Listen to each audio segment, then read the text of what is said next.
கர்த்தரும் இரட்சகருமாயிருக்கிற இயேசு கிறிஸ்துவின் இனிய நாமத்திலே உங்களை வாழ்த்தி வரவேற்கிறேன். உம்முடைய வாழ்க்கையில் ஒவ்வொருவருக்கும் பக்தி இருக்கிறது. சொல்லப்போனால் ஆசியா கண்டமே பக்திக்குரிய ஒரு நாடு. பலவிதமான மதங்கள் தோன்றிய இடமெல்லாம் ஆசியா கண்டத்திலேயே இருக்கிறதை நாம் உணர்கிறோம். கிறிஸ்தவம் ஆசியா கண்டத்தின் ஒரு பாகமாகிய பாலஸ்தீனத்திலிருந்து உற்பத்தியாகி இப்பொழுது உலகமெல்லாம் பரவி இருக்கிறது. இஸ்லாம் அரபு நாடுகளிலிருந்து, அதுவும் ஆசியா கண்டத்தின் ஒரு பாகமே. இப்படி அநேக ஆசியா கண்டத்தின் பாகங்களிலிருந்து தான் பக்தி மார்க்கம் உலகமெல்லாம் பரவி இருக்கிறது. அவரவர்களுக்கு ஒவ்வொரு விதமான பக்தி இருக்கிறது.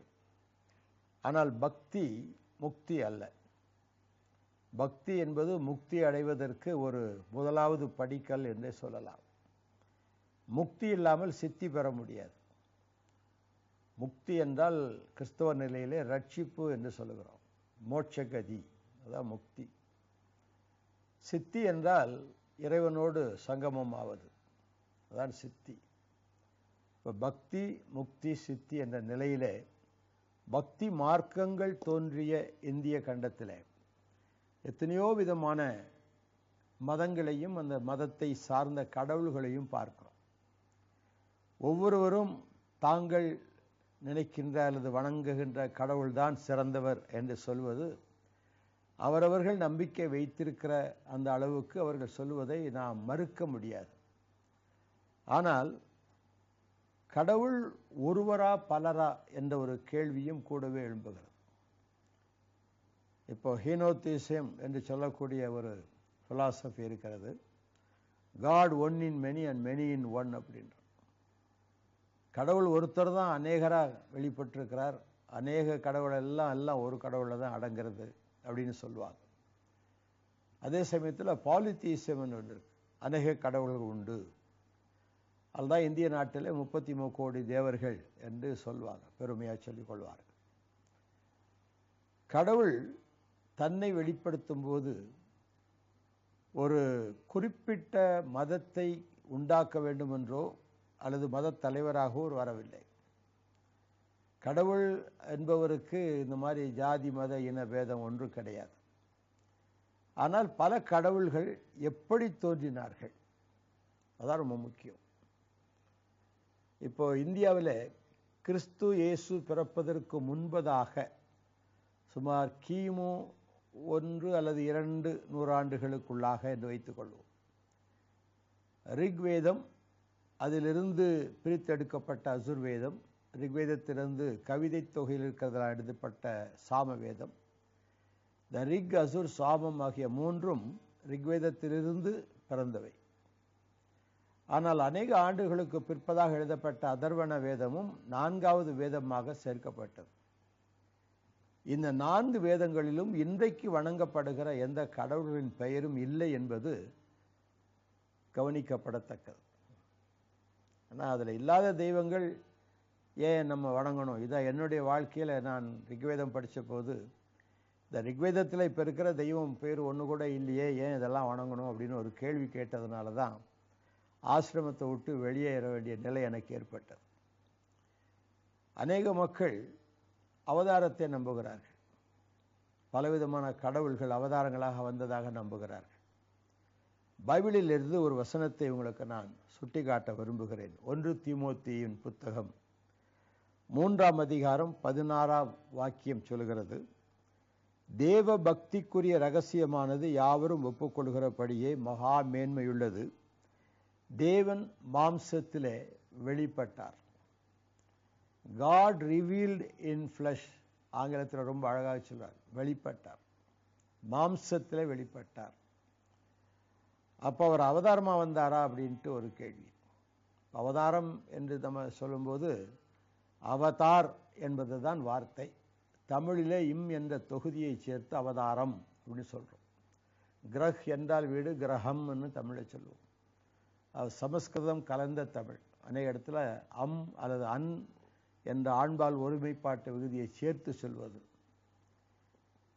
இப்போ இன்கார்னேஷன் என்ற ஒரு ஆங்கில வார்த்தை இருக்கு. இன்கார்னேஷன் என்பது இன்கார்னேஷியோ அப்படிங்கிற ஒரு இட்டாலிக் வேர்டில் இருந்து தான் அந்த இன்கார்னேஷன் என்பதை எடுத்திருக்கிறாங்க. அதாவது ஊன் உடம்பு எடுத்தல், தமிழில் சொல்லணுமான இறைவன் ஊன் உடம்பு எடுத்தல் இன்கார்னேஷன். அவதார் என்று சொன்னால் ஏதோ ஒரு ஆமையா வந்தார், இல்லை மீனா வந்தார், அப்படி சொல்றது அவதாரம். அதல்ல. அவ என்றால் கீழே, தார் என்றால் இறங்குதல், கீழே இறங்குதல். அவதார் என்று சொன்னால் கீழே இறங்குதல். அப்போ யார் கீழே இறங்க முடியும்னா மேலே இருக்கிறவர் தான் கீழே இறங்க முடியும். அப்போ மேலே இருக்கிற ஒருவர் இந்த உலகத்துக்குள் வருகிறார். மேலேன்னு சொல்லும்போது நம்ம கடவுள்னு சொன்னோம்னா வானத்தை தான் பார்க்குறோம். மேலே கடவுள் இருக்கிறார். அப்போது கீழே இருக்கிறவர்கள் மேலே நோக்கி பார்க்கிறார்கள். சில சமயத்தில் சிலர் கதறி அழும்போது ஆண்டவான்னு சொல்லி மேலே தான் பார்க்குறாங்க. யாரும் கீழே குனிஞ்சிக்கிட்டு கதை ஆண்டவன் மேலே இருக்கிறார் நம்பி. பைபிளில் கூட ஒரு இடத்துல சொல்லியிருக்கு, தேவன் வானத்தில் இருக்கிறார், நீ பூமியில் இருக்கிறாய், அதனால உன் வாயின் வார்த்தைகள் சுருக்கமாக இருக்கட்டும், உன் நடையை காத்துக்கொள் எல்லாம் சொல்கிறார். அதுபோல் தேவன் பரலோகத்தில் இருக்கிறார். அதனால தான் அவரை பரமேஸ்வரன் சொல்கிறோம். இப்போ பரமேஸ்வரன் என்று சொல்கிறதுனால அது இந்து தெய்வம்னு யாரும் நினைக்கக்கூடாது. ஏன்னா கடவுளுக்கு மதங்கள் இல்லை. கடவுள் என்பவர் மத சார்பற்றவர். அவர் சர்க்குணர். சிலர் நிர்குணர்னு சொல்லுவாங்க, ஆனால் அவர் சர்க்குணர். அந்த சர்க்குணத்தில் பலவிதமான குணங்கள் உண்டு. அதில் ஒன்று அன்பு. அன்பு என்பது சிறந்த ஒரு குணம். அந்த அன்பு அதிகமானபடியினாலே பாவலோகத்தில் வாழ்கிற மனிதன் நரகத்துக்கு போகக்கூடாது என்ற நோக்கத்திற்காக தேவன் உலகத்தில் வர வேண்டியது அவசியம். ஆனால் அவருக்கு ஒரு நேரம் உண்டு, எப்போ போகணும், எப்போ இறங்கி போகணும்னு அவருக்கு தான் தெரியும். நம்ம இறக்க முடியாது, அவர் இறங்கி வருகிறவர். இப்போ புராணங்களில் புராண கதைகள்லாம் பார்த்தீங்கன்னாக்க இலக்கணத்துக்கு ஒத்தபடி அவைகள் எழுதப்படவில்லை. அறியாமையினாலே கதைகளாக எழுதிவிட்டார்கள். கதைகளில் வடிவமாக வந்தது தான் புராணா. புராணா என்று சொன்னால் கதைகள். அகஸ்தியர் என்று சொல்லக்கூடியவர் சொல்றாரு, தேடுவாய் புலத்தியனே நன்றாய் கேளு, தீக்கிடங்கை தேடாதே தெளிவாய் சொன்னேன், பாடுவார் புராணம் 18 பாரதமும் கட்டப்பா பரியாசங்கள், நாடதனில் பிராமணர்கள் பிழைக்கச் செய்த நவகிரக கட்டப்பா நம்ப வேண்டாம், ஓடுவாய் அருள்பாத பூசை செய்து உத்தமனை கண்ணீரால் கழுவுவாயே அப்படின்னு பாடியிருக்கிறார். இப்போ பாடின அகஸ்தியர் கிறிஸ்தவர் இல்லை, அவரு ஒரு சைவ சித்தர். அவருடைய வாயால் எழுதப்பட்ட அந்த பாடலை சொல்லும்போது பிராமணர்கள் பிழைப்பதற்காக கட்டுக்கதைகளை கட்டி எழுதிவிட்டார்கள், அதெல்லாம் நம்பாதே என்று தான் சொல்கிறார். ஆகவே சத்தியத்தை பொய்யாக மாற்றி கட்டுக்கதைகளாக்கி ஜனங்களுக்குள் ஒரு பயத்தை ஏற்படுத்தி, கடவுள் பெயரால பயத்தை ஏற்படுத்தி அவர்கள் பிழைக்க செய்த ஒரு காரியம். ஒரு 2-3 வருஷத்துக்கு முன்னால் இந்த பச்சை கலர் புடவைகள் நிறைய தேங்கி போச்சு, யாரும் வாங்கலை. அதனால் திடீர்னு ஒருத்தர் சொன்னார், பச்சை நேரத்தில் சேரீ கட்டினா ஒரு நல்ல மங்களம் உண்டாகும் அப்படின்னு ஒரு ஜோசியர் சொன்னார். எல்லாம் விற்று போச்சு. ஏதாவது ஒரு பயத்தை உண்டு பண்ணணும். இந்த கல், இந்த நிறமுடைய கல்லை போட்டுக்கிட்டா நல்ல சுபிட்சம் உண்டாகுனா அந்த கல்லெல்லாம் விற்றுரும். அதுக்கு ஒரு பெரிய ஆளை பிடிப்பாங்க. அவர் இந்த கற்களை பற்றி டிவியில் செய்தித்தாள் எல்லாம் போடுவாங்க. இப்போ மனிதனுடைய வாழ்க்கையில் இந்த பயம் ஒன்று இருக்கிற வரைக்கும் இப்படிப்பட்ட மூட நம்பிக்கைகள் அதிகமாகத்தான் இருக்கும். பயத்தினால காலையில் சூரியனை பாரு, சூரியன் நமஸ்காரம் பண்ணு அப்படின்னா சூரியன் கடவுள் இல்லைன்னு எல்லாருக்கும் தெரியும். சூரியன் கடவுளால் படைக்கப்பட்ட ஒரு வஸ்து. ஆனால் சூரியனை பார்த்து வணங்கன்னு ஏன் சொல்கிறோன்னு சொன்னால், அந்த காலை நேரத்தில் வருகிற அல்ட்ரா வயலட் ரேஸ் கண்ணுக்கு நல்லது. நீ சூரியனை போய் பாருன்னு சொன்னால் யாரும் பார்க்க மாட்டாங்க. கடவுள்னு சொல்லி பயங்காட்டினா பார்த்துருவாங்க. கடவுள் பெயராலே பலவிதமான ஏமாற்று காரியங்கள் எல்லா மதங்களிலும் உண்டு. வள்ளலார் சுவாமிகள் ஒரு அழகான ஒரு ஸ்டேட்மெண்ட் கொடுத்தார். உலகத்தில் மதங்கள் பலவாயினும் மத தலைவர்கள் கொள்கைகளிலே பிரிவுடையவர்களாக இருந்தாலும் ஒரு கொள்கையில் எல்லாரும் ஒற்றுமையாக இருக்கிறார்கள். அது என்னவென்றால் ஜனங்களை ஏமாற்றி பணம் பறிப்பது அப்படின்னு சொல்லியிருக்கிறார். அது ஒன்று தான் ஒற்றுமை. ஆக இலக்கியத்திலே வரக்கூடிய சில காரியங்களை பார்க்கும்போது புராண கதைகளுக்கு ஒவ்வாததாய் காணப்படுகிறது. சில இடங்களிலே அர்த்தமற்ற, பொருத்தமற்ற, அறிவுக்கு ஒவ்வாத கதைகளாகவும் இருக்குது. திரு மறைமலையடிகள் அவர்கள் சைவ சித்தாந்தத்தை பற்றிய ஒரு புத்தகத்தில் இதையெல்லாம் வெளிப்படுத்தி எழுதியிருக்கிறார். நல்ல ஒரு தெய்வத்தை வணங்குவதற்கு இத்தனை மோசமான கதைகள் தேவையா? இவைகளெல்லாம் அறிவுக்கு ஒத்ததாக தெரியவில்லையே என்று அவர் ரொம்ப அருமையாக அதை எழுதியிருக்கிறார். மறைமலை அடிகள் கிறிஸ்தவர் அல்ல. அன்புதான் சற்குணத்தில் சிறந்ததுன்னு சொன்னால் அந்த அன்புக்கு ஒரு கடவுள் உண்டு. இப்போ அன்புக்கு கடவுள்னா உடனே மன்மதன் வச்சுட்டான். அந்த அன்பு வித்தியாசமான அன்பு. அது காமத்தை ஒட்டிய அன்பு, காதலை ஒட்டிய அன்பு. இறைவன் சொல்றது தெய்வீக அன்பு. அப்போ அந்த தெய்வீக அன்பு இந்த உலகத்தில் வெளிப்பட வேண்டும். அப்போ நம்ம மனிதன், நமக்கு ஒரு சரீரம் உண்டு, ஆவி உண்டு, ஆத்மா உண்டு. இப்போ இறைவன் வேறு நிலையில் வந்தால் அவரை தைரியமாக போய் பார்க்க முடியாது, அணுக முடியாது. ரோட்டில் போகும்போது 4 தலையோட ஒரு ஆள் வந்தால் பக்கத்தில் போய் ரசிப்போமா அல்லது ஓடுவோமா பார்த்து பயந்துட்டு? எண்ணி பாருங்க. அப்போது வித்தியாசமான முறையில் அவர் வந்திருப்பாரானால் நாம் அணுகுவதற்கு முடியாத நிலையில், ஒவ்வாத நிலையில் காணப்படுவார். ஆகவே கடவுள் வெளிப்படும் போது மனிதனைப் போலவே வர வேண்டும் என்ற ஒரு கொள்கை அவதார கொள்கைகளில் ஒன்று.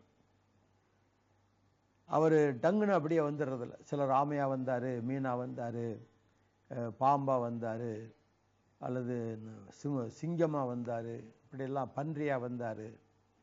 இப்படிலாம் சில கதைகள், அறிவுக்கு ஒவ்வாத கதைகள். சில மாதங்களுக்கு முன்பதாக நான் இருக்கும் இடத்துல ஹரே கிருஷ்ணா ஹரே ராமா என்ற இயக்கத்தில் ஒரு புதிய கோயிலை கட்டி திறப்புவிழா செய்தாங்க. அன்றைக்கி அதன் தலைவர் பேசினதை அடுத்த நாள் அடையார் டைம்ஸ் என்ற பத்திரிகையில் நல்ல ஃபோட்டோகிராஃபோடு அழகாக போட்டிருந்தாங்க. அதில் ஒரு கதை அவர் சொல்கிறார். கிருஷ்ணன் உலகத்துக்கு செய்த நன்மைகள், அவர் பல அவதாரங்கள் எடுத்து நன்மை செய்தார் அப்படின்ட்டு உதாரணத்துக்கு ஒன்று சொல்கிறேன்னு அதில் போட்டிருக்கு பத்திரிகையில். அதாவது ஒரு முனிவர் இருந்தாராம். அவருக்கு 2 பையங்க பிறந்தாங்களாம். ஒருத்தன் உயரமாக வளர்ந்துட்டானா, இன்னொருத்தன் சைடில் வளர்ந்துட்டானாம். 2 பேரும் சேர்ந்து பூமியை தூக்கி சமுத்திரத்துக்குள்ளே போட்டாங்களாம். உடனே தேவர்கள்லாம் ஓடி போய் கிருஷ்ணன் இடத்துல இப்படி பூமி தண்ணிக்குள்ளே போட்டாங்க, அதில் உள்ள ஜனங்கள்லாம் அழிஞ்சிடுவாங்க, நீங்கள் காப்பாற்றணும் அப்படின்னு கேட்டுக்கிட்டாங்க. உடனே கிருஷ்ணன் அப்படியே கொஞ்ச நேரம் சிந்தனையில் இருந்தாராம். அப்படியே மூக்கிலிருந்து ஒரு துவாரத்தின் வழியாக ஒரு சின்ன பன்றிக்குட்டி வந்ததாம். அது வெளியில் வந்த உடனே பூதாகரமாக மாறி பெருசாக மலை மாதிரி ஆயிடுச்சான். அப்படியே வானத்து உச்சிக்கு பறந்து போனதான். 2 ரெக்கை, பெரிய ரெக்கையில் பறந்து போச்சு தான். மேலே போய் துவீர்னு தண்ணியில் விழுந்ததான் சமுத்திரத்தில். அந்த தண்ணி ஸ்பிளாஷ் ஆன உடனே பூமி அடியில் இருக்கிறத பார்த்து அவர் அந்த பன்றி ரூபத்தில் இருந்த உள்ளே போய் அந்த வாயில் 2 முள்ளு மாதிரி இருக்கும், கொம்பு மாதிரி, அதில் அப்படியே தூக்கிட்டு கொண்டு வந்துட்டாராம். இவ்விதமாக கிருஷ்ணன் பூமிக்கு நன்மை செய்தார் அப்படின்ட்டு அதில் லெக்சர் பண்ணியிருக்கார். அதை போட்டிருக்காங்க. ஒரு பன்றி வானத்துக்கு பறந்து போகிற மாதிரி ரெக்கையெல்லாம் போட்டுலாம் வச்சுருக்காங்க. இது அடுத்த நாள் பேப்பரில் போட்டு உங்கள் ஃபோன் நம்பர்லாம் கொடுத்துருந்தாங்க. நான் அவங்கள கூப்பிட்டு ஐயா, இந்த மாதிரி புராண கதைகளை ஆராய்ந்து கொண்டிருக்கிறேன். திராவிட கழகத்துக்காரங்கெல்லாம், நாஸ்திகர்களெல்லாம் புராண கதையெல்லாம் பொய்ன்னு சொல்கிறாங்க. அதை நம்ம உண்மைன்னு சொல்கிறதுக்கு என்ன செய்யணும்? எனக்கு சில விளக்கங்கள்லாம் வேண்டியது இருக்குது. நீங்கள் நேற்று ஒரு புராணத்தை பற்றி சொன்னீங்க, வராக அவதாரத்தை பற்றி சொன்னீங்க, அதை தெரிஞ்சுக்கணும் அப்படின்னு. அவர் சொன்னார், நான் அவருடைய அசிஸ்டண்ட்கிட்ட சொல்லுங்க, என்னென்ன சந்தேகம் சொல்லுங்கன்னார். அது சொன்ன, பூமியில் தானே சமுத்திரம் இருக்குது, அப்புறம் பூமியை தூக்கி எப்படி சமுத்திரத்தில் போட முடியும்? ஓ, நீங்கள் அப்படி யோசிக்கிறீங்களா? அது குருநாதர் அவர்கிட்ட தான் கேட்கணும். அப்புறம் நான் திருப்பி கேட்டேன், இந்த பூமியை சமுத்திரத்துக்குள்ளே போட்டாச்சுன்றீங்க, அதை எடுத்துகிட்டு வர்றதுக்கு கடவுளாக வரக்கூடாதா? அது மனுஷனாக வரக்கூடாதா? ஒரு பன்றியாக தான் வரணுமா? வேற எந்த ஒரு அவதாரம் எடுக்கக்கூடாதா அப்படின்னு அவர் கொஞ்சம் குழம்பிட்டு, நீங்கள் என்ன செய்கிறீங்கன்னு கேட்டார். நாங்கள் உங்ககிட்ட பேசிக்கிட்டு இருக்கேன் அப்படின்னு. இல்லை என்ன வேலை செய்ய அவதாரங்களை பற்றி. சரி, அப்போ நாளைக்கு நீங்கள் கூப்பிடுங்க, குரு இருப்பார், கேட்டு சொல்கிறேன். என்ன ஒரு சந்தேகம்? என்னன்னு கேட்டார். இப்போது பசுவெல்லாம் வணங்குறீங்களே, இந்த பன்றியும் கிருஷ்ணனுடைய அவதாரம் தானே சொல்கிறீங்க, அப்போ பன்றிக்கு பூஜை பண்ணி வணங்கினா என்ன அப்படின்னு மற்றவங்க கேட்குறாங்க. நான் என்ன சொல்லட்டும் அப்படின்னு கேட்டேன். நீங்கள் நாளைக்கு பேசிக்கோங்க அப்படின்னு ஃபோனை வச்சுட்டார். அதுக்கப்புறம் அடுத்த நாள் நான் ஃபோனில் கூப்பிட்டேன். என்னுடைய நம்பர் தெரிஞ்சவனையே வச்சுட்டாங்க, ஆள் இல்லைன்ட்டாங்க. இது நடந்த ஒரு சம்பவம். நான் ஏன் சொல்கிறேன்னா, அவதாரங்களை நம்புவதை பற்றி எனக்கு எந்த விதமான ஒரு இல்லை. அவதாரங்கள் இல்லை, அவதாரம். அவதார் அப்படின்னா ஒரே அது சிங்குலர், பன்மையில் அல்ல. நம்ம நினைச்சதெல்லாம் அவதாரம்னு சொல்லிட முடியாது.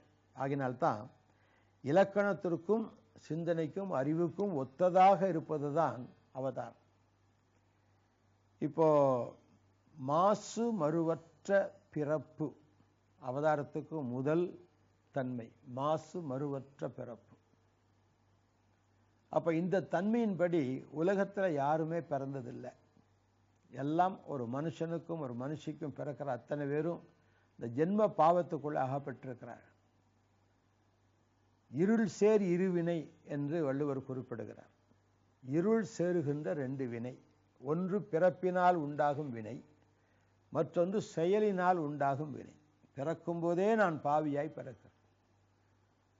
பாபோகம் பாபக்கண்மோகம் பாபாத்மா பாவசம்பவா என்பது பிராத்த ஸ்நான மந்திரத்தில் முதல் பகுதி. நான் பாவத்தில் பிறந்தேன், பாவத்தை செய்கிறேன், பாவத்தில் நிலைத்திருக்கிறேன், ஆகவே நான் பாவி. இதுதான் பொருள். அப்போ பிறக்கிறச்சியே எனக்குள்ள எப்படி பாவம் வரும் அப்படின்னா, நம்ம பழமொழிகளில் சர்வசாதாரணமாக எல்லாருக்கும் தெரியும். தாயை போல பிள்ளை நூலை போல சேலை, அப்பனுக்கு பிள்ளை தப்பாமல் பிறக்கிறான்னு சொல்லுவோம். அப்போ குணங்கள் எங்கிருந்து வருதுன்னா, தகப்பனிடத்திலிருந்து தாயினத்திலிருந்து தான் நமக்கு வரும். ஒரு வீட்டில் ஒரு பிள்ளை ரொம்ப கோபமாக பெரிய ரவுடித்தனம் பண்ணிகிட்டு இருக்குன்னு வைங்க. அப்போ பக்கத்துலேருந்து கேட்குறாங்க, ஏன் இந்த பிள்ளை இப்படி இருக்குது அப்படின்னா, உடனே மாமியார் சொல்வா, பெற்று வச்சிருக்கிறா பார் அவ மாதிரியே என்று சொல்வா. சில இடத்துல என்னுடைய வீட்டில் கூட என்னுடைய மனைவி என்கிட்ட சில சமயம் சொல்லுவாங்க, எங்கள் பிள்ளைங்கள்லாம் நல்லா அருமையாக கீழ்ப்படிதலாக இருக்கும்போது என் பிள்ளைங்களை பாருங்கோ அப்படிம்பாங்க. அதே பிள்ளைங்க கொஞ்சம் குறும்பு பண்ணி சேட்டை பண்ணி தொல்லை கொடுத்ததுன்னு அவங்க பிள்ளைய கொஞ்சம் கவனிங்கம்பாங்க. அப்போது கெட்டது செஞ்சால் என் பிள்ளையா, நல்லது செஞ்சால் அவங்க பிள்ளையா. அப்போ இந்த குணங்கள் எங்கிருந்து வருது? தகப்பனிடத்திலிருந்து தாயினிடத்திலிருந்து எனக்கு ஒரு குணம் வருதுன்னா அவங்க தகப்பன் கடைசியில் ஒரு தகப்பன். யாருக்கும் பிறக்காத ஒரு தகப்பன், ஒரு தாய். தானாக வந்திருக்க முடியாது, கடவுள் தான் உண்டாக்கி இருக்கணும். அப்படி அவர் உண்டாக்கினால் பாவத்தில் அவங்களை உண்டாக்கி இருக்க மாட்டார். ஆகவே பாவம் அவனுக்குள் நுழைந்த ஒரு வரலாற்றையும் நாம் பார்க்க வேண்டும். ஏன் கடவுள் அவதாரமாக வரணும்னு சொன்னால், தன்னுடைய சாயலிலே தன்னை போன்ற குணத்தில், தன் உருவத்தில், தன் சுவாசத்தை பெற்றவனாக ஒரு மனிதனை ஆண்டவர் படைத்தார். அவனோ தேவனுடைய மகிமையை இழந்தவனாக பாவத்துக்குள் அகப்பட்டு நரகத்தை நோக்கி அவன் ஆன்மா போய் கொண்டிருக்கும் வேளையில், இத்தனை மக்களும் நரகத்தில் அழியக்கூடாது என்று தேவன் தன்னுடைய அன்பினாலே உலகத்துக்கு வரும். அன்பினால் யாக்கையேற்ற ஐயனே போற்றி என்று கல்யாண சுந்தரனார் சொல்றார். அன்பினால் யாக்கையேற்ற ஐயனே போற்றி. அப்போ உடலை அவர் எடுத்து வந்ததுக்கு அடையாளமே அன்பு. அந்த அன்பினால்தான் இறைவன் மனிதனாக பிறக்கணும். அவதாரம் என்று சொன்னால் எதை மாற்று உருவத்திலேயே அல்லது டங்குன்னு மாற்ற மாதிரி அவதாரம் வர்றதில்லை. மக்கள் ஏன் இதெல்லாம் நம்புகிறாங்கன்னா, சினிமாக்கள் அந்த மாதிரி காட்சிகளை காட்டுறாங்க, மூட நம்பிக்கைக்குரிய காட்சிகளை காட்டுறாங்க. அதை பார்த்து நிஜமாக இப்படித்தான் இருக்கும் அப்படின்னு ஜனங்கள் நம்புகிறாங்க. தெளிவு இல்லை. இப்போ அவதார கோட்பாடில் முதலாவது மாசு மறுவற்ற பிறப்பு. பிறப்பு வேற, படைத்தல் வேற. இப்போ நீங்கள் முதல் மனிதனாகி ஆதாமை பார்த்தால் அவன் படைக்கப்பட்டவன், இறைவனுடைய கரத்தினாலே படைக்கப்பட்டவன். ஆனால் அவதாரம் படைக்கப்படக்கூடாது, அவதாரம் பிறக்க வேண்டும். அப்போ பைபிளில் இதை குறித்து பவுல் அப்போஸ்தலன் எழுதும்போது முதலாவது ஆதாம், இரண்டாவது ஆதாம் என்று பிரித்து சொல்றார். முதலாவது ஆதாம் முதல் மனிதன் ஆகிய ஆதாம். இரண்டாவது ஆதாம் இயேசு கிறிஸ்து, இரண்டாவது மனிதனாகிய இயேசு கிறிஸ்து, இது இரண்டாவது ஆதாம்னு சொல்றார். இதில் உள்ள சில குறிப்புகளை பார்த்தால், முதல் ஆதாம் படைக்கப்பட்டவன், இறைவனால் படைக்கப்பட்டவன். இரண்டாவது ஆதாமாகிய இயேசு கிறிஸ்து பிறந்தவர். அப்ப பிறக்கணும்னா மாசு மறுவற்ற பிறப்பாய் இருக்க வேண்டும் என்பது வேத கோட்பாடு. மாசு மறு இருக்கக்கூடாது. மாசு இல்லாத மணி என்று அவரை குறித்து பூர்வகாலத்து பக்தரெல்லாம் சொல்லுவாங்க. மாசிலாமணியே அப்படின்னு சொல்லுவாங்க. அப்ப மாசு இல்லாத ஒரு மணியாக உலகத்தில் அவர் பிறக்க வேண்டுமானால், ஒரு ஆணுக்கும் பெண்ணுக்கும் பிறந்தால் நிச்சயமாக அது மாசு உள்ள ஒரு பிறப்பாக இருக்கும். ஆகினால்தான் குமாரி கர்ப்ப சம்பவ என்று ரிக்வேதத்தில் எழுதப்பட்டபடி, திருமணம் ஆகாத கற்பு குலையாத ஒரு கன்னிகையினிடத்திலே இறைவன் பிறக்க வேண்டும். அதான் குமாரி கர்ப்ப சம்பவ. சூத்திர நாமாவளியில் ஓம் ஸ்ரீ கன்னிசுத்தாய நமக என்று அர்ச்சனை செய்கிறாங்க. கன்னியின் வயிற்றில் பிறந்த பரிசுத்தம் உள்ள தேவன். இப்போ மாசு மறுவற்ற ஒரு பிறப்பு அவருக்கு இருந்தது. ஒரு கன்னிகை கர்ப்பவதியாகி ஒரு குமாரனை பெறுவாள். அவருக்கு இந்த பேர் வைக்கணும்னு சொல்லி இயேசு பிறப்பதற்கு சுமார் 1000 ஆண்டுகளுக்கு முன்பதாகவே ஏசாயா தீர்க்கதரிசி திட்டவட்டமாக அறிவித்து விட்டார். உலகத்தில் எந்த அவதார கோட்பாடை எடுத்தாலும் இப்படி ஒரு அவதாரமாக வருவார்னு ரிக்வேதத்திலேயோ சாமவேதத்திலேயோ எதிர்வேதத்திலேயோ குறிப்பு இல்லை. இவைகளெல்லாம் நாம பிற்காலத்திலே எடுத்துக்கொண்ட கதைகள், கட்டிவிட்ட கதைகள். ஆக படைக்கப்பட்டவன் இரண்டாவது ஆதாம் பிறந்தவர்.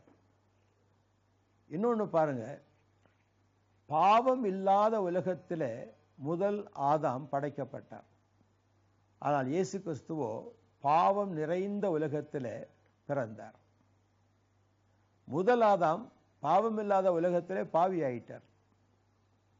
ஆனால் இரண்டாவது ஆதாமோ பாவமுள்ள உலகத்திலே பிறந்து பாவத்தை அழிப்பதற்கு தன்னை பலியாக ஒப்பு கொடுத்தார். முதல் மனிதன் செத்து போனான்.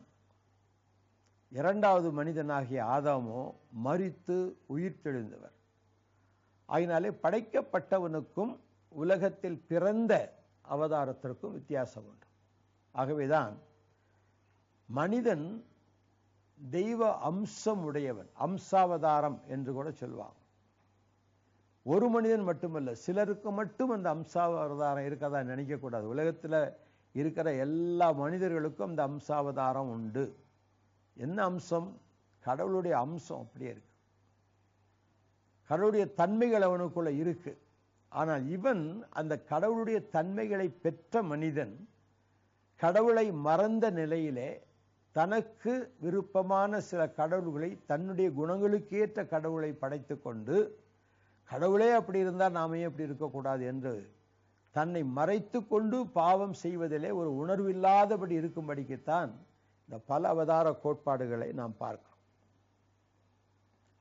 இழந்த சாயலை பெற்று தருவதற்காக தேவன் மனுஷனாக உலகத்தில் வந்தார். இழந்து போனதை பெற்றுக் கொடுப்பதற்காக நான் உலகத்தில் வந்தேன் என்று சொன்னார். எதை மனுஷன் இழந்தான்? தெய்வாம்சத்தை இழந்து விட்டான். தெய்வாம்சத்தை இழந்துவிட்டு வெறும் மண்ணால் ஆக்கப்பட்ட மனிதனாக இருக்கிறான். அதான் மண் அன் மனிதன்.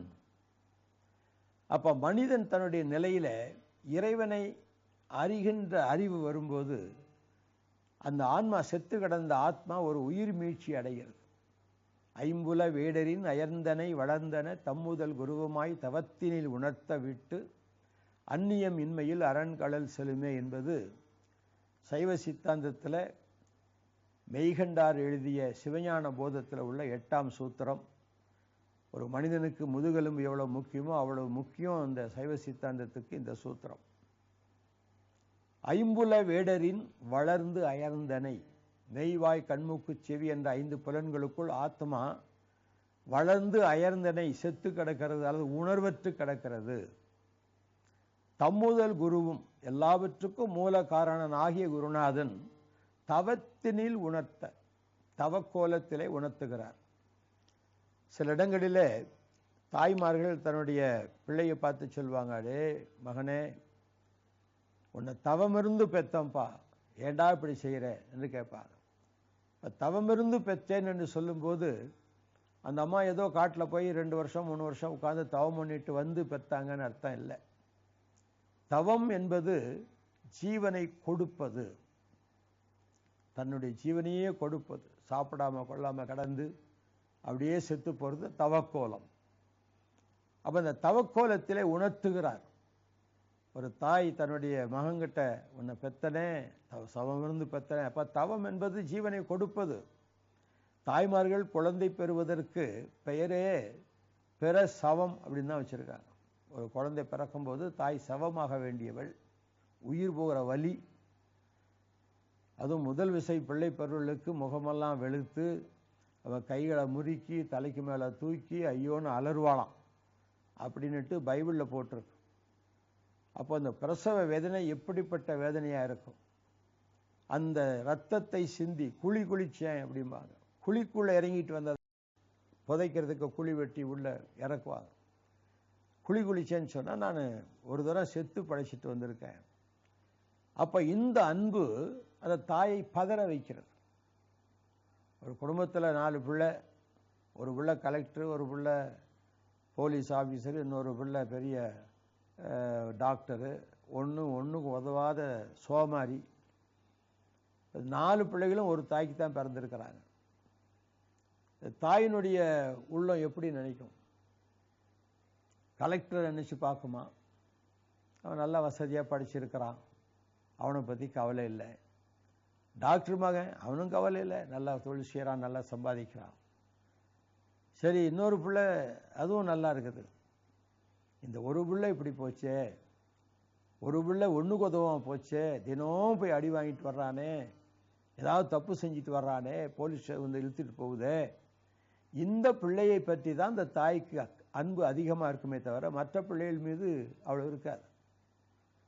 மோசமான பிள்ளைக்குத்தான் தாயின் அன்பு தேவை. ஐயோ என் பிள்ளை அடிபட்டுச்சுன்னா கூட ஐயோ என் பிள்ளையில் அடிபட்டு, தாயின் அன்பு. ஒரு அம்மாவுக்கு ஒரு பிள்ளை கல்யாணம் பண்ணி வச்சா. அப்போ அந்த மனைவி கேட்டாலாம் அவங்ககிட்ட, என் மேலே உங்களுக்கு அன்பு அதிகமா உங்கள் அம்மா மேலே அன்பு அதிகமா அப்படின்னா. நீ என்ன நினைக்கிறேன்னா, உங்களுக்கு உங்கள் அம்மா மேலே தான் அன்பு அதிகம் அப்படின்னா. இவன் சொன்னால், இல்லை இல்லை, அம்மா எப்போதும் என்னை பெற்று வளர்த்தலேருந்து அன்பாக தான் இருக்கிறா, ஆனால் நீ தான் எனக்கு ரொம்ப அன்பானவ, மனைவி இல்லையா அப்படின்னு சொன்னாங்க. அதை உன்னால் நிரூபிக்க முடியுமா அப்படின்னு மனைவி கேட்டாலாம். சரி, நான் நிரூபிக்கிறேன், சொல்லு. நான் உங்கள் அம்மாட்ட போய் அவங்க இருதயத்தை வெட்டி தர சொல்லு, அதை என்கிட்ட கொண்டாந்து காட்டுன்னு சொன்னாலாம். ரொம்ப அம்மா கிட்ட சொன்னான், அம்மா இந்த மாதிரி என் மனைவி உங்கள் இருதயத்தை கேட்குறா அப்படின்ன உடனே அந்த அம்மா உடனே கத்தி எடுத்து கீழ்ப்பக்கமாக வயிற்று அறுத்து கையை விட்டு அதை பிடுங்கி கொடுத்துட்டாலாம். இது உண்மையானு கேட்காதீங்க, இது கதையாக சொல்கிறேன். அவன் அதை கையில் எடுத்துக்கிட்டு அது இருதயம் துடிச்சிக்கிட்டு இருக்குது. கொஞ்ச நேரம் வேகமாக போனான் மனைவிட்ட காட்டுறதுக்கு. போகும்போது கல் தட்டி கீழே விழுந்துட்டான். கையில் இருந்த இருதயம் கீழே விழுந்துருச்சு. அதை எடுக்க போகும்போது அது வந்து ஒரு சத்தம் தான், மகனே உனக்கு ஏதாவது காயம் பட்டுச்சான்னு கேட்டு. அந்த நிலையில கூட அந்த இருதயத்தின் துடிப்பு மகனுக்கு அடிபட்டுருச்சா. சர்வசாதாரணமாக அன்புக்கு இப்படிப்பட்ட இலக்கணங்கள் எல்லாம் சில நல்ல நீதி கதைகள்லாம் சொல்லியிருக்காங்க பெரியவங்க. அப்போ ஒரு தாய்க்கு கெட்டுப்போன ஒரு மகன் அல்லது ஒரு கொடூரமான ஒரு மருமகள் இப்படியெல்லாம் இருந்து அந்த அன்பு தாயின் மூலமா வெளிப்படுதுன்னு சொன்னா, நம்ம எல்லாம் பிரசவ வேதனையில சிலுவை மரத்தில் பெற்றெடுத்த ஒரு இயேசு. கல்வாரி சிலுவையில் அவர் தொங்கும்போது ஏசாயா தீர்க்கதரிசியினுடைய வசனத்தில் பார்த்தா, when he was travail on the cross, the travail என்ற வார்த்தைக்கு பிரசவ வேதனைன்னு அர்த்தம். வேதனை இல்லை, பிரசவ வேதனை. சிலுவை மரத்திலே அவர் பிரசவ வேதனை பட்டு நம்ம எல்லாம் பெற்றெடுக்கிறார். அப்ப அந்த அன்புக்கு ஈடாக என்னத்தை சொல்ல முடியும்? திருவிக்கு அவர்கள் எப்பொழுதுமே திருக்குறளுக்கு ஒரு கேள்வி கேட்பாங்க. திருக்குறளில் உள்ளதை திருவிக்கு அனலைஸ் பண்ணுவார். அன்பும் அறனும் உடைத்தாயின் இல்வாழ்க்கை பண்பும் பயனும் அது அப்படின்றது திருக்குறள்.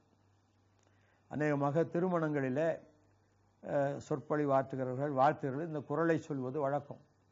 அன்பும் அறனும் இருந்தால் இல்வாழ்க்கை பண்புடையதாக பயனுடையதாக இருக்கும் என்று சொல்றாங்க. நான் திருவிக்கா ஒரு கேள்வி கேட்கிறார். அறம் அன்புனா என்ன, அறம்னா என்ன? அது தெரிஞ்சாதானே அது பண்பும் பயனும் வரும். அன்பு என்றால் என்ன, அறம் என்றால் என்ன? அவர் தன்னுடைய பாமாலையில் எழுதுகிறாரு.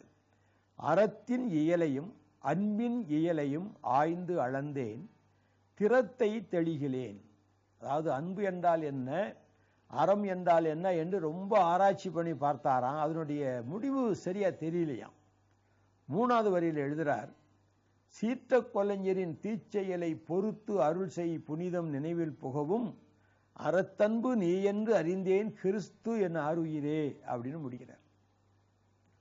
சீற்ற கொலைஞரின் தீச்செயல், 2 கையிலையும் காலையும் ஒன்றா வச்சு 3 ஆணிகளை அடித்து தொங்க விட்டு அதை தூக்கி நிறுத்தி அவர் உடம்பு அந்த ஆணியில் ஆட வச்சு முதுகில் சாட்டை கொண்டு அடித்து தலையில் முள்ளுகொடி வச்சு இத்தனை தீச்செயல்களை செய்திருக்கிறார்கள்.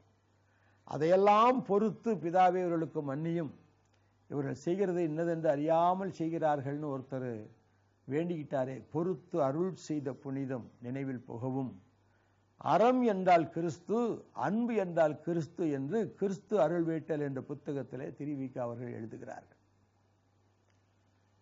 அவர் கிறிஸ்தவர் இல்லை, அவர் இந்து தான்.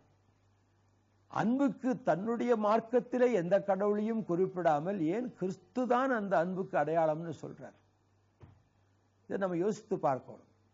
அன்பு உலகத்துக்கு வர பண்ணுகிறது. அவரை அன்பினாலே அவர் இறங்கி வருகிறார், அவதரிக்கிறார். எப்படி? மனிதனாக வரவில்லை, ஒரு குழந்தையாக ஒரு தாயின் கர்ப்பத்திலே உதித்து மாசு மறுவற்ற தெய்வத்தினுடைய அருள். சிலர் கேட்பாங்க, அந்த மாதிரி இது வரைக்கும் யாரும் கன்னிகை குழந்தை பெறலையேன்னா, அது ஒரு முறை தான் பிறக்க முடியும், பல முறை பிறக்க முடியாது.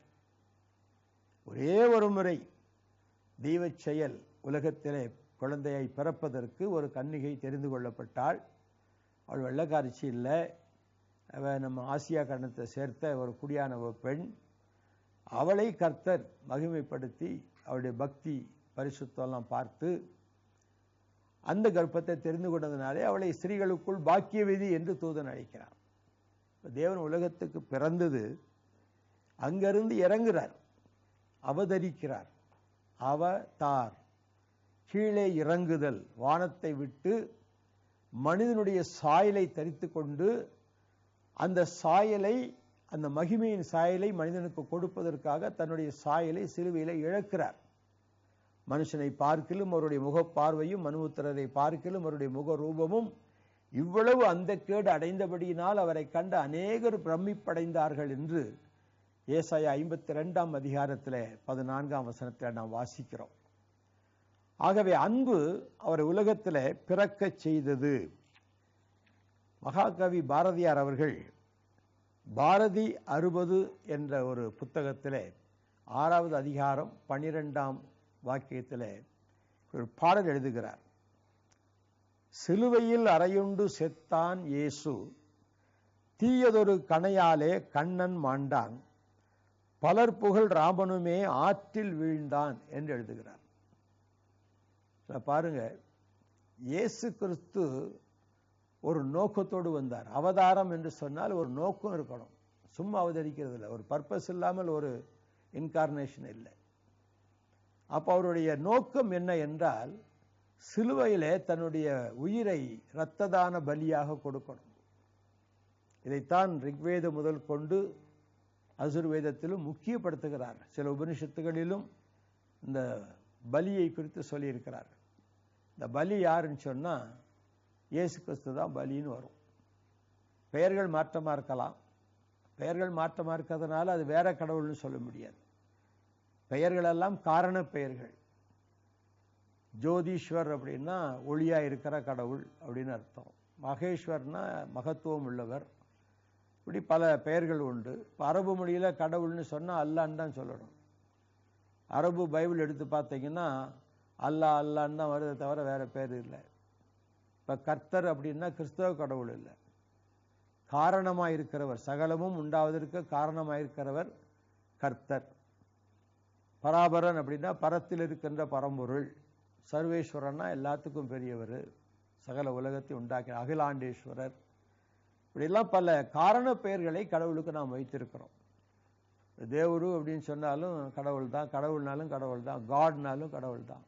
எல்லாத்துலேயும் பார்த்தீங்கன்னா பொருள் ஒன்று, மொழிகள் பலவாக இருக்கலாம். இப்போ நோக்கம் என்ன? கடவுள் உலகத்துக்கு மனிதனாக பிறக்க வேண்டிய நோக்கம் என்ன? இயேசு சிலுவையிலே செத்தான் என்று பாரதியார் எழுதுகிறார். ஆனால் தீயதொரு கணையாலே கண்ணன் மாண்டான் அப்படிங்கிறார். நீங்கள் கீதையை படிச்சீங்கன்னா அவருடைய இறப்பு பற்றி ஒன்றுமே சொல்லலை. கீதையில் அவருடைய வளர்ப்பும் இல்லை, இறப்பும் இல்லை. பகவத்கீதை என்பது ஒரு காவியம், அவ்வளோதான். அது வேதம் இல்லை, வேதத்தில் சேராது, அது ஒரு இதிகாசத்துலேயும் சேராது. ஏதோ ஒரு டயலாக், குரு சீஷன் பேசிக்கிற ஒரு டயலாக். அதில் எந்த விதமான ஆரம்பமும் முடிவும் இல்லை. ஆனால் மற்ற மகாபாரதம் அதெல்லாம் பார்த்தீங்கன்னாக்க கிருஷ்ணனுடைய முடிவு என்னன்னா, அவனுடைய மகன் யுத்தத்தில் செத்து போயிடுறாரு, அவருடைய எல்லாம் போயிடுச்சு. கடைசியில் சோர்ந்து போய் துக்கப்பட்டு அவர் ஒரு இடத்துல தண்ணி குடிச்சிட்டு மரத்துக்கடியில் கவலையோடு உட்கார்ந்துருக்கும்போது ஏதோ ஒரு மான் அங்கே உட்கார்ந்துருக்குன்னு சொல்லி ஒரு வேடன் அம்பு விட அந்த அம்பு தச்சு அவர் செத்து போயிட்டார். இதுதான் அவருடைய முடிவு. அதைத்தான் பாரதியார் குறிப்பிடார், தீயதொரு கணையாலே கண்ணன் மாண்டான். பார்ப்புகள் ராமனுமே ஆற்றில் வீழ்ந்தான். ராமனுடைய முடிவு ஆற்றில் விழுந்து செத்து போயிடுறார். அப்போ இந்த மூன்றையும் பார்க்கும்போது அவதாரத்தின் நோக்கம் என்ன? ஆற்றில் விழுந்து சாகிறதுக்காக வரணும். அப்படி சாகிறதுனால எத்தனை பேருக்கு ரட்சிப்பு உண்டாகுது? இயேசு கிறிஸ்துவனுடைய மரணம் அப்படிப்பட்டதல்ல. அவர் பலி ஆகியிருக்கிறார். பலி சிறந்த தர்மம். யஜ்ஞே தர்மானி, பலிதான் தர்மங்கள் சிறந்தது. யஜ்ஞோவை புவனஸ்ய நாபிக, இந்த உலகம் தர்மத்தாலே, இந்த பலி தர்மத்தாலே நிலைநிறுத்தப்படுகிறது. யஜ்ஞோத் அவதி தஸ்ய சாயா கரியதே. இப்பொழுது செய்யப்படுகிற மிருக பலிகள் எல்லாம் இறைவனுடைய பலிக்கு நிழல் போன்றவைகள். யஜ்ஞம் பிரதிஷ்டிதம், பலிதான் பிரதானமானது. யார் அந்த பலின்னா? பிரஜாபதி யஜ்ஞன்னு முடியுது. பிரஜாபதினா மக்களின் தலைவன், அதாவது கடவுள். அந்த பலி அப்படின்றார். அப்ப இந்த பலியினாலே அவர் உலகத்திற்கு வந்த நோக்கமே பலியாகணும்னு வந்தார். மனுஷகுமாரன் உலகத்தை காப்பாற்றுவதற்காக, பாவிகளை ரட்சிப்பதற்காக ஒரு உடம்பெடுத்து வந்த நோக்கம் அங்கே தெரிகிறது.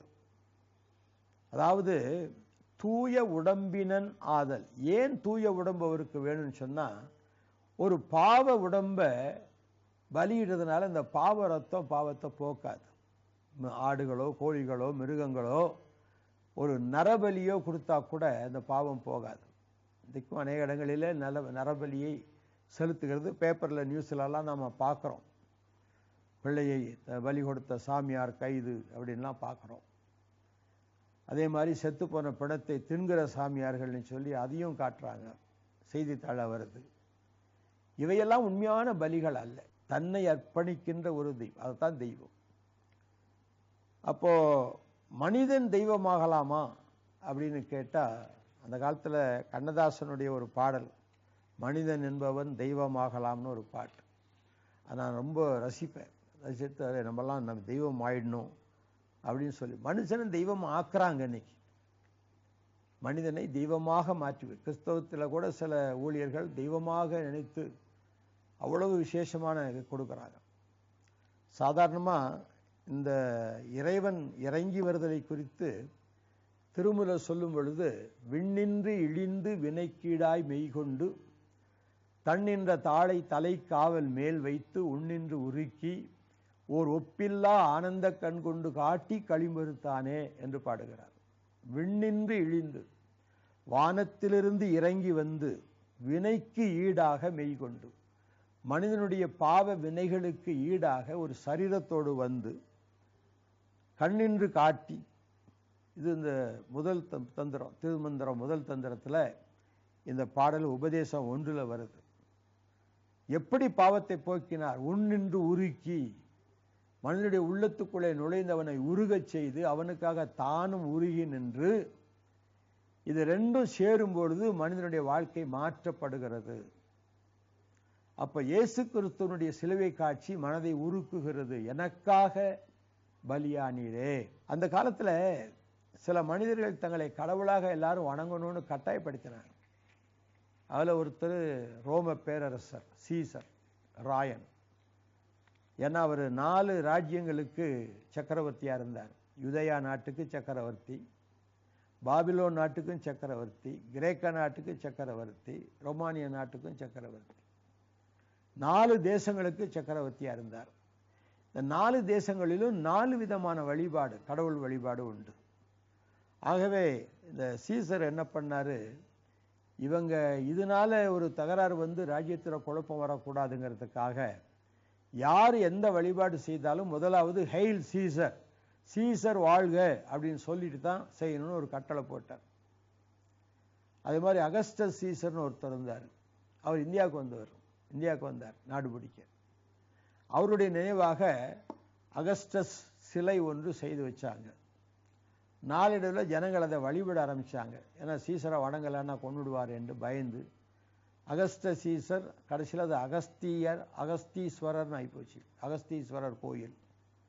இதெல்லாம் நீங்க பார்த்தீங்கன்னா எந்த மூலத்திலிருந்து எது வருதுன்னு தெரிஞ்சு. கடவுளாக மதிக்கப்படுகிறவர்கள், மனிதனை தெய்வமாக மாற்றுகிறவர்கள்.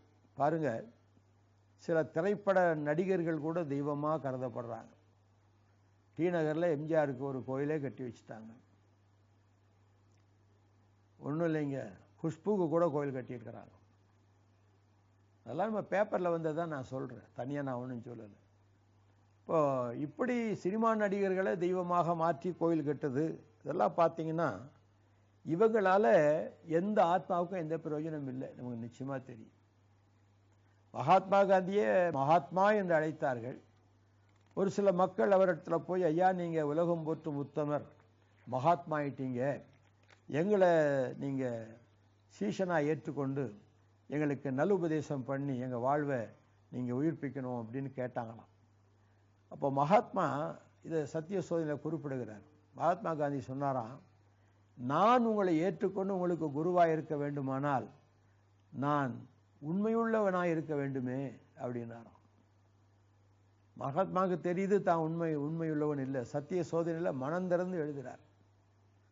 இப்போ ஒருத்தனை சுயசரிதை எழுத விட்டா நல்லதெல்லாம் எழுதுவாங்க, தப்பெல்லாம் மறந்துடுவாங்க, எல்லாரும் மறைச்சிடுவாங்க. ஆனால் மகாத்மா அப்படி செய்யலை.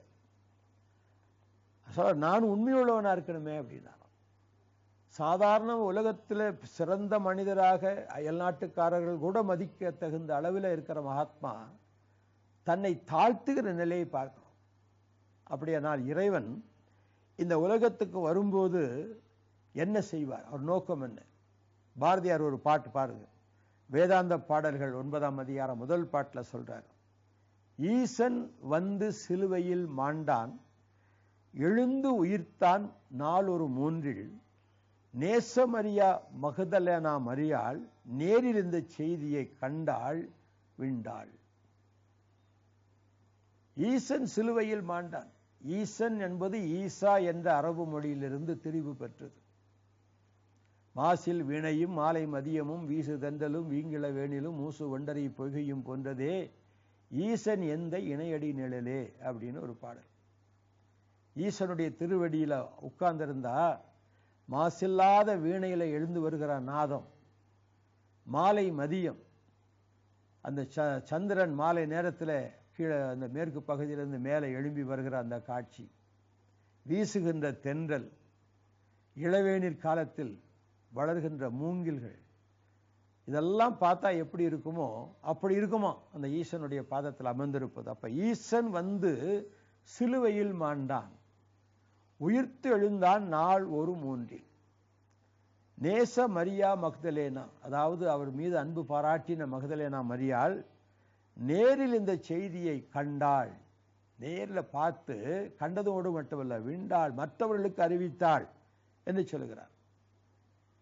இப்போ ஒரு மனிதன் என்று சொன்னால் அவன் நிச்சயமாக மண்ணுக்கு திரும்பணும். மண்ணிலிருந்து வந்தவன் மண்ணுக்கு திரும்பணும். அப்ப விண்ணிலிருந்து வந்தவர் விண்ணுக்கு தானே திரும்பணும். அவதார கோட்பாடுகளில் எந்த அவதாரமும் வந்துட்டு திருப்பி விண்ணுக்கு போனதாக இல்லை. அது வந்து செத்து போச்சு, அப்படி போச்சு, இப்படி போச்சுன்னு தான் சொல்றாங்க. ஆனால் இயேசு அப்படி அல்ல. அவர் மனிதனாக வந்ததினாலே மனிதனைப் போல சிலுவையிலே பலியாக்கப்பட்டார், செத்து போனார். ஆனால் செத்து போன தெய்வமாக அல்ல, தான் எங்கிருந்து வந்தாரோ அந்த இடத்துக்கு திரும்பி சென்றார். அது அவதார கோட்பாடுகளில் ஒரு காரியம். அவதார் என்று சொன்னால் மேலிருந்து கீழே இறங்கி வந்தது போல திரும்ப கீழிருந்து மேலே போகணும். அப்பதான் அது அவதார். வந்துட்டு அப்படியே ஒண்ணுமில்லாமல் போச்சுன்னு அப்புறப்பட்டா விட்டுறது இல்லை. அப்ப விண்ணிலிருந்து வந்தவர் மனிதனைப் போல மரித்து மறுபடியும் அந்த விண்ணுக்கு திரும்பி செல்கிறதுனாலே அவரை அவதாரம் என்று நிச்சயமாக சொல்லலாம். இந்த மாதிரியான ஒரு அவதாரத்தை வேற எங்கேயும் நீங்க பார்க்கவும் முடியாது. கடவுள் அவதாரமானால் பிறந்து வளர்ந்து மரித்து அடக்கம் பண்ணப்பட்டு உயிர்த்து தான் வந்த இடத்துக்கு போக வேண்டும். தான் அவதார கோட்பாடு. அப்படி பிறக்கும் பொழுது மாசு இல்லாத பிறப்பா இருக்க வேண்டும். அப்ப இந்த தகுதிகளை எல்லாம் பார்த்தீங்கன்னாக்க நிச்சயமாக இந்த தகுதிகள் வேற எந்த அவதார கதைகளுக்கும் பொருந்துவதாக இல்லை. இயேசு ஒருத்தருக்குத்தான் அவர் விண்ணுலகம் சென்றதை மார்க்கு சுவிசேஷம் 16ஆம் அதிகாரம் 19ஆம் வசனம் சொல்லுகிறது. லூக்கா சுவிசேஷம் 24ஆம் அதிகாரம் 51ஆம் வசனம் சொல்லுகிறது. அப்போஸ்தலர் நடபடிகளின் புத்தகம் 1ஆம் அதிகாரம் 9ஆம் வசனம் சொல்லுது. அவர் எப்படி வந்தாரோ அப்படியே திரும்பி போறார், எப்படி போனாரோ அப்படியே வருவார். மேலிருந்து கீழிறங்கி கீழிருந்து மேலே போகிறவர். இது அவதாரம். அவர் மரிச்ச உடனே கல்லறை திறக்கப்பட்டது. மகதலேன மரியாள் பார்க்கிறா, ஓடி வந்து பாதத்தை தொட்டு கும்பிட வந்தார். அவர் சொன்னார், என்னை தொடாத, நான் இன்னும் இதான் வீட்டுக்கு போகல. அடுத்த நேரம் சொல்றாரு, தோமா பார்த்து என் உடம்பை தொட்டுப்பாருன்றார். இப்போ அதுக்குள்ள போயிட்டு வந்திருக்கிறார். ஏறுகிறவரும் இறங்குறோம். மனிதன் ஒரு தரம் மரிச்சு அதோட சரி. ஆனா இயேசு கிறிஸ்துவுக்குள்ள ஒருவன் மரித்தால், அவர்கள் விசுவாசம் வைத்து அவரை ஏற்றுக்கொண்டு மரித்தால், அவன் மரித்தாலும் பிழைப்பான். அவர் இருக்கிற வண்ணமாகவே நாம் அவரை தரிசிப்பதினால் என்று சொல்வதனால அவர் எப்படி மண்ணில பிறந்து விண்ணுக்கு சென்றார், விண்ணிலிருந்து வந்து மண்ணில பிறந்து மீண்டும் போனாரோ, நாம கூட மண்ணில பிறந்தோம். ஆனா இங்கிருந்து வேற இடத்துக்கு போகாம அவர் இருக்க இடத்துக்கு போக போறோம். அவரோடு கூட என்னன்னைக்கு இருக்க போறோம். இப்போ சைவ சித்தாந்தத்துல பார்த்தீங்கன்னா இயல்பாகவே பாவங்களில் இருந்து நீங்குகிற தன்மை. இயல்பாகவே நம்ம இயல்பா இல்லை, நம்ம பலவிதமான துன்பங்களின் மத்தியிலே ஒரு இரட்சகனை தேடி அந்த பாவம் நீங்க பெறுகிறோம். ஆனால் இயேசு கிறிஸ்து உலகத்தில் வரும்போது இயல்பாகவே பாவம் நீங்கப்பட்டவர். அவரிடத்தில் எவ்வளவேனும் பாவம் இல்லை. அவர் பாவம் செய்யாதவர், பாவம் அறியாதவர், பாவம் இல்லாதவர் என்று பைபிள் சொல்லுகிறது. மற்ற அவதாரங்களை பாருங்க, எத்தனையோ பாவங்களை செய்த மாதிரி தான் காமிக்கிறாங்க. அவதார கதைகள்லாம் பார்த்தீங்கன்னா கொலை செய்வது, கற்பழிப்பது, இப்படிப்பட்ட உலக பிரகாரமான உணர்வுகளுக்கு உட்பட்ட அவதாரங்களைத்தான் பார்க்கிறோம். ஆனால் இயேசு கிறிஸ்து இயல்பாகவே இந்த எல்லா விதமான தீமை பாவங்கள் விலக்கப்பட்டிருக்கிறார். அதனாலே அவர் தூய உடம்பினர், பரிசுத்த தெய்வம். உலகத்திலே தெய்வம் என்றால் பரிசுத்தனா இருக்கணும். நான் பரிசுத்தராய் இருக்கிறது போல நீங்களும் பரிசுத்தராய் இருங்கள். இதைத்தான் பகவத்கீதையில திவ்ய ஜென்மான்னு சொல்லுவாங்க. திவ்ய ஜென்மான்னா அவ்வளவு ஒப்பேற்பட்ட கர்மங்களுக்கெல்லாம் அப்பாற்பட்ட, தீவினைகளுக்கு அப்பாற்பட்ட தெய்வீக நிலையில உள்ள ஒரு ஜென்மம் எடுத்து வருகிறவர். அது இயேசு கிறிஸ்து புராணம் இல்லை. சில பேர் நினைக்கிறாங்க இயேசு கிறிஸ்து கிறிஸ்தவங்களுக்காக உலகத்தில் சிலுவையில சேர்த்தார். இயேசு கிறிஸ்து சிலுவையில் மரிக்கும்போது கிறிஸ்தவனே கிடையாது. இயேசு கிறிஸ்து உயிர்த்தெழுந்து பரலோகம் சென்று தூய ஆவியானவரை அனுப்பின பிற்பாடு அப்போஸ்தலரால் அவர் பிரசங்கிக்கப்பட்டு அவரை ஏற்றுக்கொண்டவங்களை தான் கிறிஸ்தவர்கள்னு 1ஆம் நூற்றாண்டு 53ஆம் ஆண்டில் சீஷர்களுக்கு கிறிஸ்தவர்கள் என்று பெயர் உண்டாயிற்றுன்னு பைபிளில் சொல்லியிருக்கு. கிறிஸ்தவங்களுக்கு அவர் சிலுவையில் மரிக்கல, பாவிகளுக்காக சிலுவையில் மரித்தார். நீங்க ஒரு பாவின்னு உணர்ந்தீங்கன்னா உங்களுக்கு தேவை இயேசு கிறிஸ்து. ஏதோ போறதுக்கு ஒரு கோயிலுக்கு கும்பிட்றதுக்கு ஒரு சாமின்னு இருக்கக்கூடாது. மனிதனுக்கு தேவை ஒரு இரட்சகன். ஒரு கடல்ல விழுந்தவன் ஒரு துரும்ப கூட பிடிச்சிட்டு வருவான்னு சொல்றோம். தேவை ரட்சிப்பு, அதுதான் முக்கியம். அதுக்கு யாரால முடியும்னு சொன்னா, எனக்காக என்னை போல இந்த உலகத்துல இந்த பாவ மாம்ச சாயலை உதித்து அதை எனக்காக பலியாக்கி நான் மீண்டும் அவரிடம் செல்லத்தகுந்ததாக என்னுடைய எல்லா விதமான நிலையிலிருந்து மாறுபட்டு முற்றிலும் மாற்றப்பட்ட ஒரு நிலையிலே பாவம் அறியாத அவரை தேவன் நமக்காக பாவம் ஆக்கினது. ஏதோ அவதாரம்னா அப்படி காட்சி அளிச்சுட்டு மறைஞ்சிடுறது இல்லை. அவதாரம் என்று சொன்னால் அந்த ஆண்டவன் மனிதனைப் போல பிறந்து வளர்ந்து மரித்து உயிர்த்து நம்மை அதன் மூலமாக ரட்சித்து தன்னோடு சேர்த்துக் கொள்கிறதா அவதாரம். இப்படிப்பட்ட இந்த அவதார கோட்பாட்டை எடுக்க வேண்டுமானால் மற்ற புராணங்களில் பார்த்தீங்கன்னா இறைவன் மீனாக வந்தார், வாமனனாக வந்தார், இப்படியெல்லாம் சில கதைகள். ஒரு சின்ன ஐயரா வந்தாராம், குள்ளமான ஒரு அப்படி வந்து பெரிய அசுரன், அவனை அடக்கணும், அதுக்காக ஒரு குள்ள மனுஷனாக வந்தாராம். ஐயரா வந்து ஒரு யாசகம் கேட்டாராம். சொன்ன என்ன வேணும் கேள் அப்படின்னா, பெருமையா அந்த அசுரம் கேட்டு 3 அடி நிலம் வேணும் அப்படின்னாராம். அவன் சிரிச்சானாம், 3 அடிக்கு போய் என்ன போய் சரி எடுத்துக்கொண்டாராம். உடனே அவர் விஸ்வரூபமாயி முதல் அடியில் அண்ட சராசரங்களையும் கடந்துட்டாராம். 2வது அடியில் பூமியெல்லாம் அளந்துட்டாராம். 3வது அடியில் நான் எங்கே வைப்பேன், எனக்கு எங்கே இடம்னு கேட்டாராம். சரி என் தலைமையில் வையுங்க அப்படின்னாராம். தலைமையில் வச்சு அப்படியே பூமிக்குள்ளே அமுக்கிட்டாராம். இப்படியாக அந்த அசுரனை கொன்றார் அப்படின்னு அதுக்கு வாமனாவதாரம். இது அறிவுக்கும் ஆன்மீகத்திற்கும் வேதங்களுக்கும் ஒத்துக்கொள்ளக்கூடிய தன்மையில் இல்லை. ஆனால் இயேசு கிறிஸ்துவினுடைய வாழ்க்கை வரலாற்றை கவனிப்பாய் பார்க்கிறார். காய்மகாரம் இல்லாதபடி ஏதோ ஒரு வெள்ளக்கார தெய்வம் அல்ல. அவர் இங்கிலீஷ் பேசினதே இல்லை. அவர் அமெரிக்காவிலேயோ இங்கிலாந்துலேயோ ஐரோப்பாவிலோ பிறக்கலை. ஆசிய நாட்டில் பிறந்தார். ஆசிய மொழியை தான் பேசினார். உணவெல்லாம் நம்ம ஆசிய உணவு. பைபிளை நீங்கள் படித்து பாருங்கள், பணியாரம், அப்பம், அதிரசம் இருக்குது. வெள்ளைக்காரங்க நாட்டில் போய் அதிரசம் கேட்டிங்கன்னா அவன் அது என்னன்னு கேட்பான். எல்லாம் பைபிள் கலாச்சாரம் பார்த்தீங்கன்னா எல்லாம் ஈஸ்டர்ன் கல்ச்சர். எப்படி இதை வந்து வெள்ளைக்கார மதம்னு சொல்கிறாங்கன்னு எனக்கும் தெரியல. அவதார் என்று சொல்லக்கூடிய ஒரு கோட்பாடு வேதங்களின் அடிப்படையில் பார்த்தா அது மாசு மறுவற்ற பிறப்பு, நோக்கம், செயல், தெய்வீக நிலைமையில் இருத்தல், இதெல்லாம் பார்த்தீங்கன்னா வேதமாய் அவியாய் ஒரு அருமையான அப்பர் தேவாரத்தில் சொல்லியிருக்கு. 320வது பாடல். அவியாய் அவியுமாகி அருக்கமாய் பெருக்கமாகி பாவியர் பாவம் தீர்க்கும் பரமனாய் பிரம்மனாகி. அவியாய் அவியுமாகி, அவி என்று சொன்னால் பலி. தமிழ்ல பலி என்பது சமஸ்கிருத வார்த்தை. அவியாய் அவியுமாகி, அவரே பலி பொருளாகி, அருக்கமாய் பெருக்கமாகி, பலி ஆனதனாலே அவர் எல்லாருடைய உள்ளத்திலும் பெருக்கமாகி, பாவியர் பாவம் தீர்க்கும் பரமனாய் பிரம்மனாகி, படைப்பெண் கடவுள் பாவிகளுடைய பாவத்தை தீர்க்க அவர் பரமனாய் உலகத்திற்கு வந்ததை அப்பர் தேவாரம் 320 சொல்லுது. இன்னொரு பாடல் திருமழிசை ஆழ்வாருடைய பாடல். வேதமாகி வேள்வியாகி விண்ணொடு மண்ணுமாய் ஆதியாகி ஆயனான மாயமென்ன மாயமே சொல்றார்.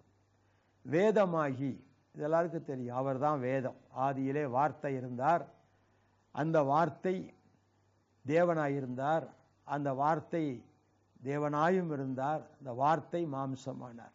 அவர் தான் வேதம். வேதமாகி வேள்வியாகி, வேள்வினா பலி, பலியாகி விண்ணொடு மண்ணுமாய் ஆதியாகி, விண்ணுக்கும் மண்ணுக்கும் ஆதி அவர் தான். ஆதியாகி ஆயனான, ஆயன் என்று சொன்னால் மேய்ப்பன், மேய்ப்பனான. இயேசு சொன்னார் நானே நல்ல மேய்ப்பன் அப்படின்னார். அப்ப அந்த நல்ல மேய்ப்பனாகி இப்படி இதென்னையா மாயம், மாயம் என்ன மாயமோ, ஆண்டவனுடைய மாயம் திருவிளையாடல் என்று அவர் திருமசி ஆழ்வார் 4000 திவ்ய பிரபவத்தில் இருக்கு. இன்னும் கீதையில் பார்த்தீங்கன்னா, கீதை 8ஆம் அதிகாரம் 4ஆம் வசனம், 9ஆம் அதிகாரம் 16ஆம் வசனத்தில் பார்த்தீங்கன்னா, அகமேவ ஆதி யஜ்யம், நானே ஆதி முதல் காணப்பட்ட பலி அப்படின்றார். அகமேவ ஆதி யஜ்யம், அகம் யஜ்யம், நான் தான் பலி. இதெல்லாம் பகவத்கீதை கிருஷ்ணன் சொல்றார். நான் தான் பலி, நான் தான் ஆரம்பத்திலிருந்து இருக்கிறேன்லாம் சொல்றாரு. ஆனா கீதையில இவர் பலி ஆனதை பத்தி எதுவுமே சொல்லலை. பலி ஆனாரான்னு கேள்வியே இல்லை. நானே பலி நானே பலின்னு பல இடங்கள்ல சொல்றார் கீதையில. ஆனால் பலி ஆனாரா? ஆகலையே. பலி ஆனவர். ஏனென்றால் அவதார கோட்பாட்டில் ஒன்று, அவர் மனிதனுக்காக மரிக்கணும், ஒரு நோக்கத்தோடு வரணும். அந்த நோக்கம் இங்கே நிறைவேறலையே. அப்படி விட்டு அப்படியே திடீர்னு அப்படியே ஒரு வேடம் அம்பு விட்டா செத்து போயிட்டான்னு சொல்கிறாங்க. இப்போ இந்த அவதார கதைகள் பார்த்தீங்கன்னா நிறைய அவதாரம் இருக்குது. அவதாரங்களில் ஒன்றுக்கு ஒன்று முரண்பாடு உள்ளதாகவும் இருக்குது. ஒருத்தர் சொல்கிற அவதாரம் இன்னொரு அவதாரத்தில் இல்லை.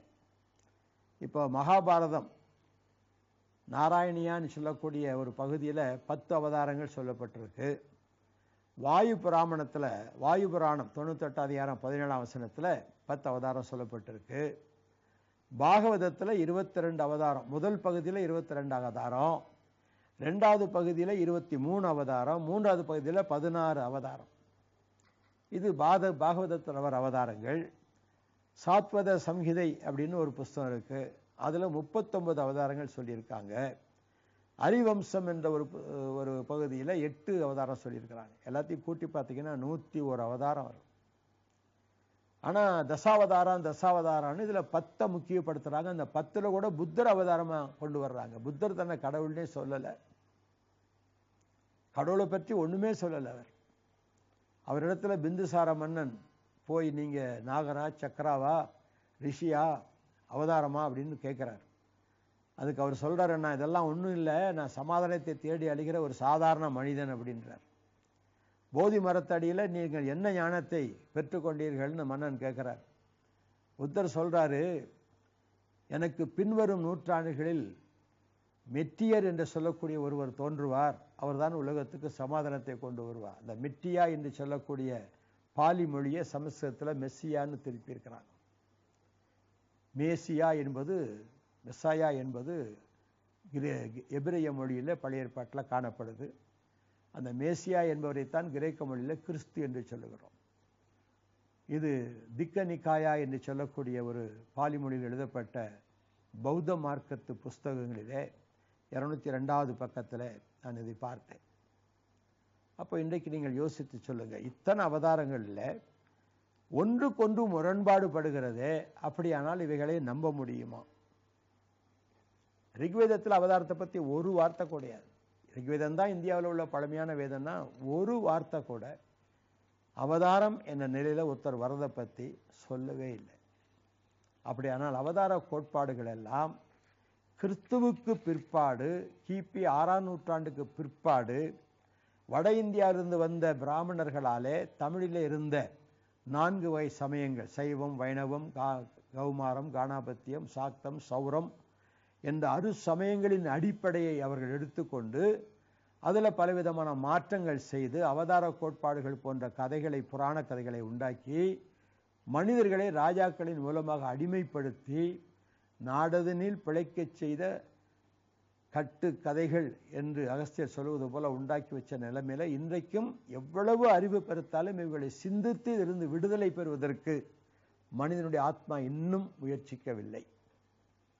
ஏதோ கண்டதே காட்சி கொண்டதே கோலன்னு போயிட்டு இருக்கிறதோட சரி. ஆகவே அருமையானவர்களே, அவதார் மேலிருந்து கீழே இறங்கி வருபவர், விண்ணிலிருந்து மண்ணுக்கு வந்து மண்ணுள்ளோரை தனக்குள்ளாக்கி இந்த மண்ணுலகில் இருந்து அவர்கள் மறையும் பொழுது தனக்குள் அகப்படுத்தி கொண்டு மீண்டும் அவர்களை விண்ணுக்கே கொண்டு சென்று தன்னோடு சேர்த்து என்றென்றைக்கும் வாழ வைக்கிறாரே, அவர்தான் உண்மையான தெய்வம், அவதார். இயேசு கிறிஸ்து ஒரு முறை அவதரித்தார், இனி ஒரு முறை அவதரிக்க மாட்டார். அவரை அண்டிக் கொள்கிற அத்தனை பேரும் பாக்கியவான்கள் என்று வேதம் திட்டவட்டமாக சொல்லுகிறது. நீங்களும் எங்களோடு சேர்ந்து இந்த நல்ல பயனை பெற்றுக்கொள்ளும்படி உங்களை அன்புடன் அழைக்கிறோம். மேலும் விவரங்களுக்கு எங்களுடன் தொடர்பு கொள்ளுங்கள். ஆண்டவராகிய இயேசு உங்களை ஆஸ்வதிப்பார். ஒரு ஜெபத்தோடு இதை நிறைவு செய்கிறேன். நல்ல ஆண்டவரே, இயேசு கிறிஸ்து என்ற திருநாமத்திலே உலகத்திற்கு வந்தவரே, ஒரு முறை இந்த உலகத்திற்கு வந்து அவதார கோட்பாட்டின் அடிப்படையிலே மாசில்லாத ஒரு கற்ப பிறப்பிலே பிறந்து மரித்து, மனிதனைப் போல மரித்து அடக்கமணப்பட்டு மரித்த தெய்வம் இல்லாமல் மூன்றாம் நாளில் உயிர்த்தெழுந்து பரலோகத்துக்கு எழுந்து அருளி மீண்டும் இந்த உலகத்திற்கு விசுவாசிகளை சேர்த்து கொண்டு என்னடிக்கும் நித்தியமாய் அந்த பரலோக ராஜ்யத்திலே வாழும்படியாய் ஒரு அனுக்கிரகம் செய்ய காத்திருக்கிறீரே. அன்புக்காய் நன்றி செலுத்துகிறோம். இந்த செய்தியை கேட்ட உள்ளங்களிலே நீர் உணர்வூட்டும், கிருபைக்குள் மறைத்துக் கொள்ளும். இயேசு கிறிஸ்துவின் நாமத்திலே விலை கேட்கிறோம் நல்ல பிதாவே, ஆமேன்.